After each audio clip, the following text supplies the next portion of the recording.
let's speak to Rafe Heydel-Mankoo, historian and senior fellow at the New Culture Forum, to guide us through all the other bits and bobs on the New Year's Honours list.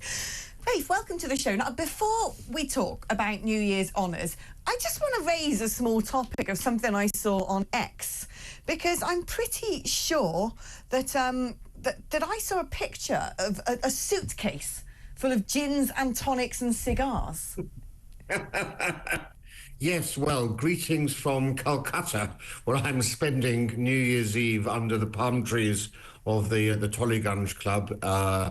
A bit of an escape from an otherwise bleak period in Britain. So I've got the essentials, got my gin and tonic, actually, right next to me. Gin and tonic from... It's called Indian tonic water, for crying out loud. Can you not get it in Calcutta? Well, if you saw the prices in the hotels here, and I always like to have an emergency stash next to me so I can have my late night tipple, and it's very good for avoiding malaria, as you know. It's the drink of empire. It built the British Empire, so I never have it far from reach. That's true. It's the quinine in it, isn't it, that supposedly cures malaria. Anyway, I just think gin and tonic cures everything, let alone malaria. Now, I didn't realise this, but you're editor of Burke's World Orders of Knighthood and Merit. The editor of this tome.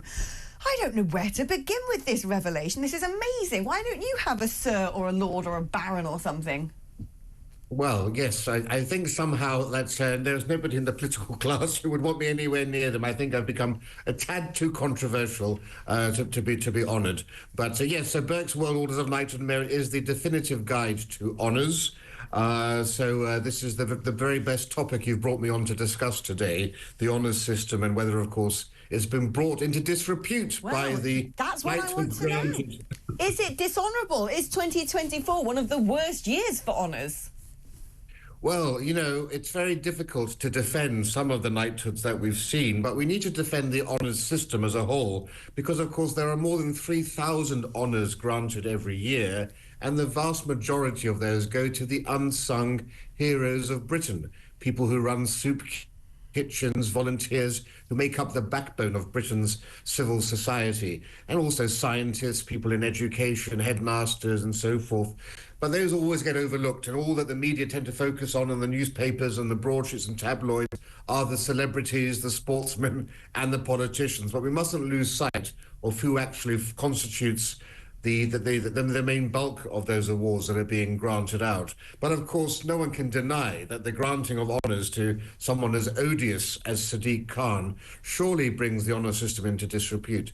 You know, we've had people, you may remember, like Paula Venables, the former head of Royal Mail. She lost her CBE for bringing the honour system into disrepute.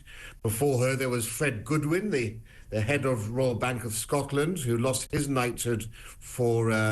his antics during the credit crunch crisis. Sadiq Khan, to many people, might be seen as being in the same bracket. He hasn't been, of course, accused of anything along those lines, but, you know, the honours system is surely there to reward the great and the good. And it seems as if, from Sadiq Khan to Gareth Southgate to the chap who runs Network Rail, this year we seem to be rewarding failure. Maybe that's the most British thing of all, actually. When did old Sir Keir Starmer get his knighthood? Who decided that? Well, he got his, of course, for being head of the DPS. But what you do raise an interesting point. You know, what is it about socialists that they rail against the class system at every opportunity, but they're the first ones in line to accept elite titles like this that put them at the very top of the class system's pecking order. I think, you know, Sadiq Khan deserves what Churchill called the Order of the Boot, being booted out of office. I think that's the only honour he feels. I say this as a Londoner, one of the worst politicians in living memory. You know, this is a man who stokes division virtually every time he opens his mouth, and he undermines Britain's proud historical legacy. That's, to me, the great irony here. He's always railing against Britain's imperial past and the horrors of the past, and yet he's very keen now suddenly to take on one of those baubles. And it's a poke in the eye to all of the victims of modern day London. You know, there's one rape every hour in London, knife crime at an all-time high, phone thefts, shoplifting, how do the victims of all of those things, of course, remembering that he is, of course, in charge of the police in London, feel about all of that? Let alone now, our nightlife has been destroyed completely. Anti-Semitism completely on the run in this country as well. People who are, anti-Semitic have been emboldened by Sadiq Khan's term in office, and we've seen, now on the tube as well, people feel unsafe. You now have, crazily all these signs about sexual staring and so forth, but you can't. The Mate campaign, who can forget that? My goodness. And when, of course, Sadiq Khan put out these videos about misogyny and so forth, miraculously, the villain is always a white male, and he's being told to calm down by his ethnic minority comrades, where, of course, I'm sure if you actually looked at the data, you might find that things are rather different in reality. Oh, what data? They keep that one hidden, don't they? Lived experience, as the left would say, as I like to call it. And are there now more honours given than ever before? Was it, is there a sort of set number every single year that, right, you get to pick 10 people, that's it? Or is it sort of an endless opportunity? Well, as I said, there are around 3,000 honours every year, divided into the New Year's honours list and the King's birthday list. And then, of course, if a Prime Minister resigns, he gets his own, usually even more notorious and controversial, resignation honours list that occurs. But actually, the honours system has been cleared up very much. So, there are these committees. There's a science committee, a business committee, education, sports, and they're very pucker. I think the problem what we have here is that, of course, the Prime Minister and number 10 are still involved in some of these appointments, and there's a very good argument to be made, particularly after these announcements, to remove the Prime Minister completely from this and have another independent committee overseeing political appointments, because quite frankly, these sorts of things do make people question the honours system, because most people don't really understand much about the honours system. But it should be said, no longer do you get automatic gongs like you used to get in the old days. So there are ambassadors to quite major countries in the world that aren't knights.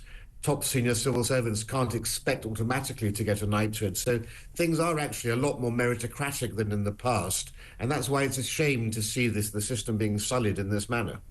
Yeah, someone messaged me earlier going, why is it that people seem to just get a knighthood for doing their job? Surely it should be sort of being exceptional in your field, going above and beyond the call of duty. And, Sadiq Khan has just done his job. He got elected. He does his job badly. I think it sort of fits into that category. Who would you say is a good honour this year? Who's well-deserving of their gong? Well, I haven't seen the full list, actually, because I've got very limited Wi-Fi supply here in Calcutta, so I'm just using the business centre here, so I can't say that I've seen the full list. But, say what you want to about Stephen Fry. He's a very divisive character as well. I think, given his numerous charitable commitments that he's done in his life beyond the field of entertainment, that's one of the things. A lot of people who you think are being rewarded for entertainment have actually been rewarded for other things. Roger Moore, for example, he got his knighthood not for acting. He always said only his eyebrow was the only part of him able to act, but for his work for UNICEF and so forth. And so it is, as you say, when people do things beyond their main job, that's when they get recognition. Rafe, thank you, my darling. It's always good catching up with you. And don't know what time it is over there in India right now. I would venture that it's probably about, 5 in the evening or something? Am I right? I think it's gin and tonic o'clock. That's what I was thinking as well. Have one on us, would you, Rafe? And Happy New Year to you, my darling. I'll speak to you in 2025.